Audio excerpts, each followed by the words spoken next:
Hi everyone, ever seen a viral YouTube thumbnail and thought I want that style? In this video, I'll show you how to recreate any YouTube thumbnail using the Pikzels AI in just a few clicks. Let's get started. First, head over to the pixels.com and log in. And here you can take a screenshot of your YouTube thumbnail you want to copy, then go to the Pixels thumbnail creator tool and upload that image.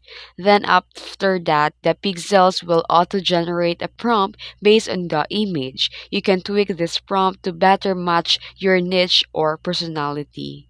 And after that, you can choose your style. Like for example, you can also add your own photo using the face swap tool or personalize it.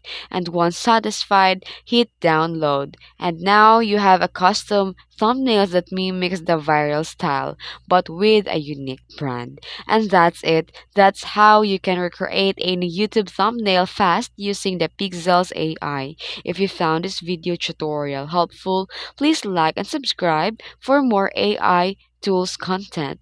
Thanks for watching.